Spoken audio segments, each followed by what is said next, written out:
Students, हमने six chapter में Mauryan age, Chandragupta and emperor Ashoka को पढ़ना शुरू किया था, जिसमें हमने Maurya dynasty founder and ruler extension of state को पढ़ लिया था। अब हम आज आगे कंटिन्यू करते हैं ग्रैंड ट्रंक रोड से। It is the oldest and longest road in the Asian continent.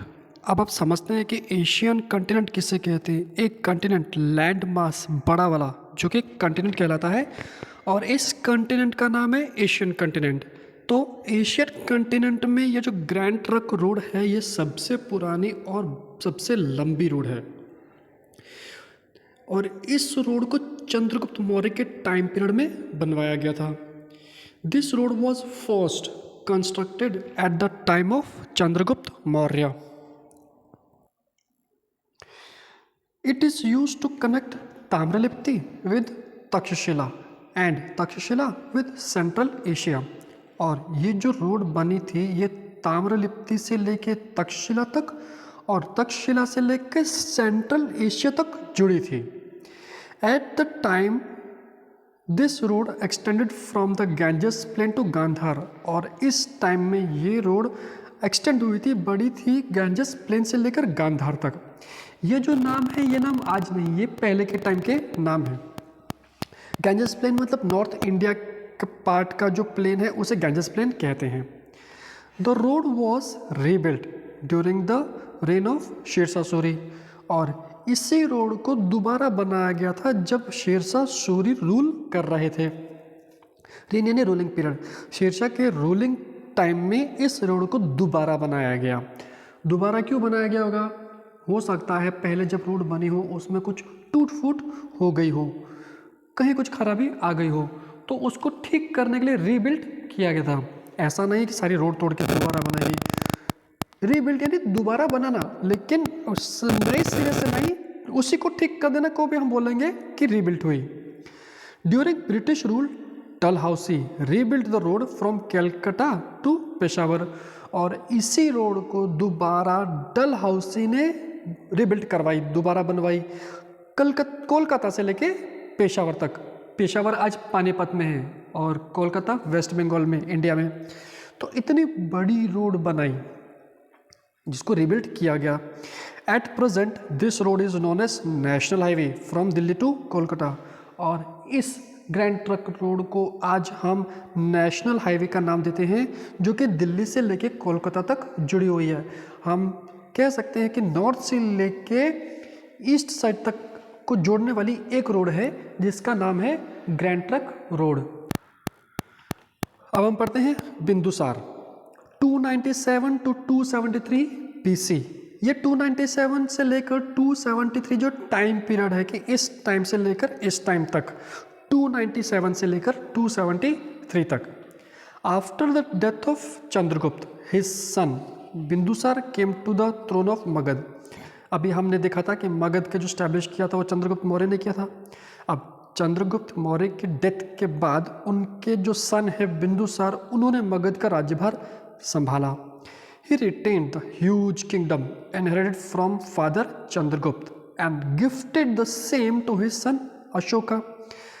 Bindusara जो है, उन्होंने अपने फादर चंद्रगुप्त से इतना बड़ा राज्यभार लिया, संभाला, चलाया और आगे अपने बेटे अशोका को दे दिया, इनहेरिट कर दिया, गिफ्ट कर दिया कि अब अशोका इस राज्यभार को संभाले।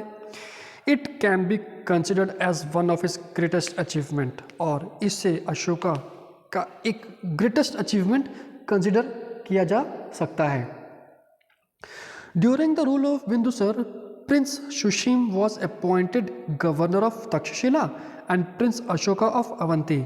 अब जब बिंदुसार रूल कर रहे थे, उस समय उन्होंने जो सुशीम हैं, उनके जो बेटे हैं सुशीम, प्रिंस सुशीम कहते हैं, उनको तक्षशिला का गवर्नर बनाया गया और प्रिंस अशोका को अवंती का गवर्नर बनाया गया।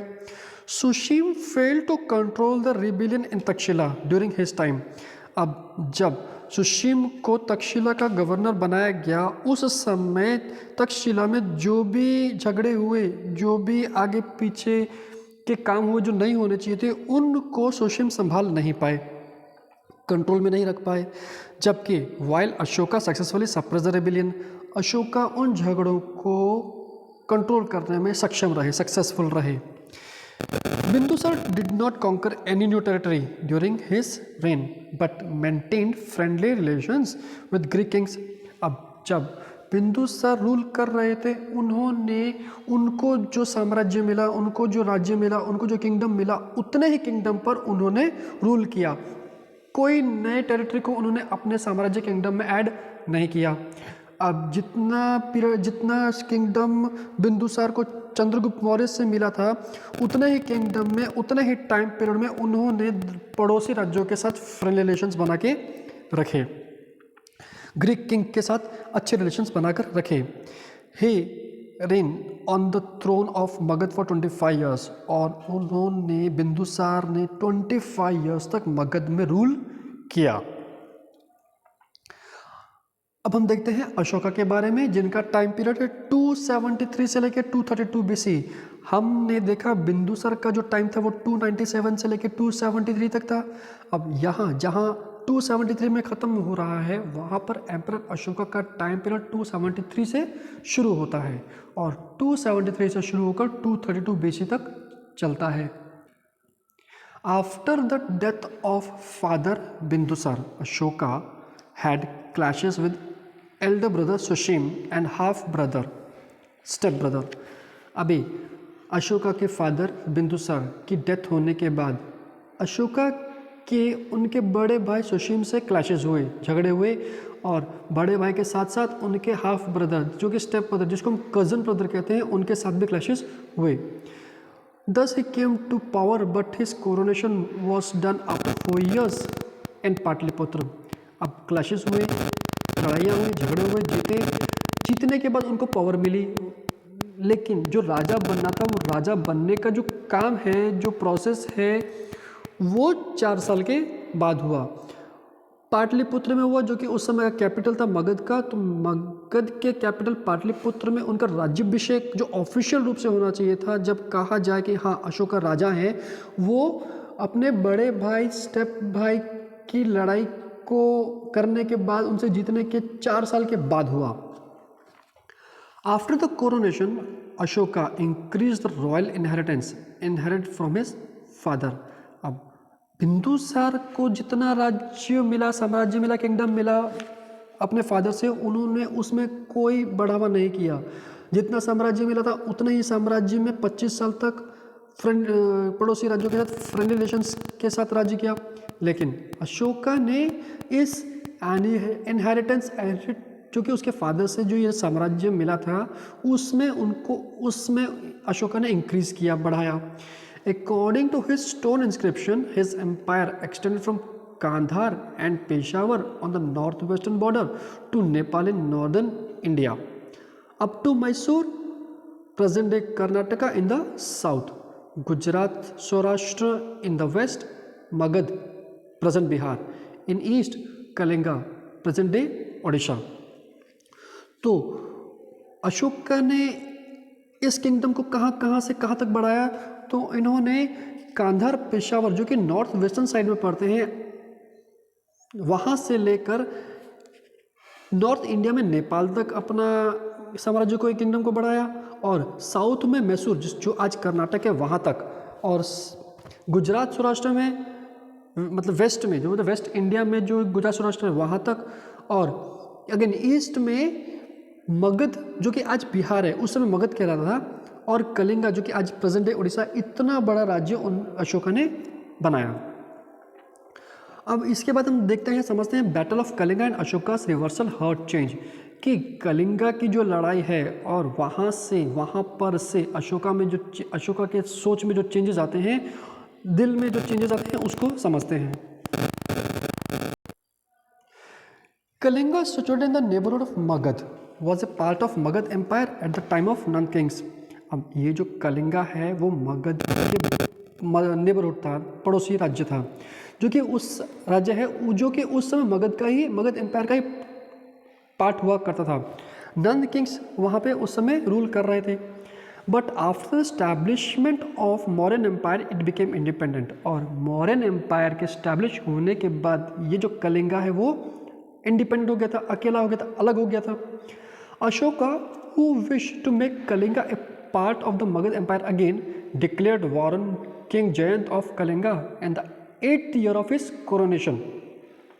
अब अशोका ने सोचा कि कलिंगा को दोबारा मगध एम्पायर में मिलाया जाए, और मिलाने के लिए उन्होंने कलिंगा के जो राजा हैं किंग जयंत, उस पर उन्होंने हमला किया। और जब अशोका राजा बने थे उसके 8 साल के बाद उन्होंने कलिंगा को मगध में मिलाया, और इस लड़ाई में अशोका की जीत हुई।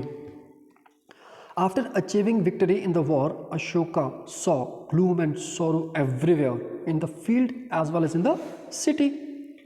अब कलिंगा के राजा जयंत पर अशोका ने जीत तो हासिल कर ली, लेकिन जीत हासिल करने के बाद उन्होंने क्या देखा? चारों तरफ सन्नाटा है, चारों तरफ रोना है, चारों तरफ दुख से भरा हुआ है। ऐसा क्यों? अब देखो, लड़ाई में तो ऐसा होता है कि एक दूसरे का नुकसान ही होता है, चोट लगती है, हाथ पैर टूटते हैं, डेथ भी होती है। तो जब हाथ पैर टूटे, डेथ हो, तो कोई खुश नहीं होता है, दुख होते हैं, लोग रोते हैं। तो जब दो किंगडम्स के बीच में अगर लड़ाई हो तो जाहिर सी बात है कि लोगों का नुकसान होने वाला है। अब जिन लोगों को नुकसान है उनके परिवार वालों को दुख होगा। अब लड़ाई दो लोगों के तो बीच में नहीं है, दो किंगडम के बीच में है। अब दो किंगडम के बीच में होने वाली लड़ाई में हज़ारों लाखों लोग हैं। हज़ारों लाखों लोगों के मरने से हज़ारों लाखों परिवार के लोगों में दुख छाएगा। तो ये दुख कलिंगा ने हर तरफ देखा, जो उनसे सहा नहीं गया। हर तरफ उनको दुख, सौरो, रोना, सन्नाटा यही नज़र आ रहा था। Seeing loss of life and property in the war and crying women and children, his joy over victory of Kalinga was lost. अब जब अशोका ने ये देखा कि जान के, माल के नुकसान हुआ है लड़ाई में, और हर तरफ औरतें, बच्चे रो रहे हैं, तो उनके ये जो जीत थी कलिंगा के राजा के ऊपर, जो उन्होंने जीत हासिल की थी, वो जीत की खुशी खत्म हो गई, गुम हो गई। His peace of mind was lost. उनकी जो दिमाग की जो शांति थी वो खत्म हो गई, उनको कुछ अच्छा नहीं लग रहा था। Ashoka's heart was filled with feeling of remorse and regret over the war. अब ये जो लड़ाई हुई, उस लड़ाई का अशोका को बहुत दुख हुआ। ये उनको ये समझ में आया कि जो भी चीज़ हुई है वो गलत हुई है। He understood the futility of war and Kalinga war became the final war of his life. तो अशोका ने ये समझ लिया कि इस लड़ाई से फ़ायदा कुछ भी नहीं है, नुकसान ही नुकसान है। और इस चीज़ को समझने के बाद ये जो कलिंगा के ऊपर इनकी जीत थी लड़ाई से, ये उनकी ज़िंदगी की आखिरी लड़ाई थी। Buddhist monk Upagupta taught him to renounce his weapons and take up the scriptures. तो बुद्धिस्ट मॉन्क जो हैं, उपगुप्ता जो हैं, उन्होंने अशोका को समझाया कि ये वेपन्स के काम को छोड़ दिया जाए, वेपन्स छोड़ दिया जाए और लिखने का काम करो, उपदेश दिया जाए, लोगों को समझाया जाए। By adopting Buddhism, Ashoka became a religious man from the diplomatic man. अब बुद्धिज़्म को अपनाने के बाद अशोका जो है वो एक धार्मिक इंसान बन जाते हैं, एक डिप्लोमेटिक इंसान जो थे उसको छोड़कर। Ashoka was the first ruler who tried to convey his message to the people through his inscription. अब इस रूलिंग एम्पायर में अशोका पहले ऐसे इंसान थे जिन्होंने लोगों को अपने लिखावट के थ्रू मैसेज देना शुरू किया। Language of most of Ashoka's inscription is Prakrit and script is Brahmi.